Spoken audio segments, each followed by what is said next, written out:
C'est dans un studio plongé dans le noir que se révèle l'une des merveilles du travail de Sandra Rodriguez. Les visiteurs interagissent avec les murs autour d'eux. Lorsqu'ils s'approchent, une intelligence artificielle entraînée sur des millions de recherches érotiques en ligne génère une mosaïque de vidéos qui évolue jusqu'à présenter des formes abstraites. Donc, on a des systèmes d'intelligence artificielle qui créent du contenu, de la data, et ils se nourrissent de cette data-là pour prédire l'avenir. Mais la créativité et la manière de réfléchir autrement ou de façon qui sort des cases est donc à chaque fois réduite. Née d'un père espagnol travaillant dans l'humanitaire et d'une mère québécoise enseignante, Sandra Rodriguez a été initialement formée au cinéma documentaire.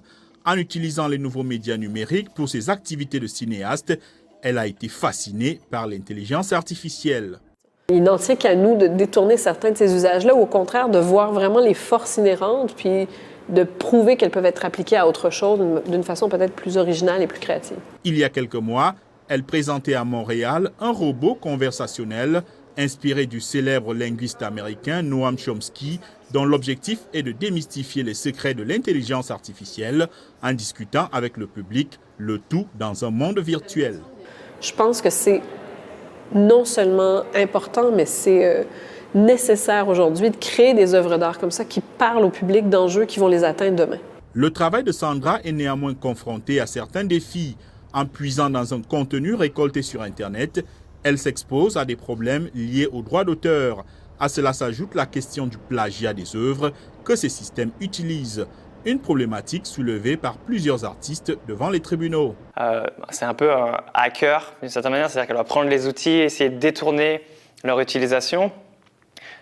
Et puis en fait, montrer au monde que cette utilisation détournée, elle est presque meilleure que la raison initiale pour laquelle on avait créé cet outil-là. Sandra Rodriguez n'a cependant pas l'intention de se laisser intimider par ces obstacles. L'ancienne enseignante du Massachusetts Institute of Technology, où elle a dispensé le tout premier cours consacré à la production des médias immersifs, entend briser les limites des technologies actuelles. Ses œuvres ont été récompensées dans plusieurs festivals, tels que celui du film indépendant de Sundance ou l'ARS Electronica à Linz, en Autriche.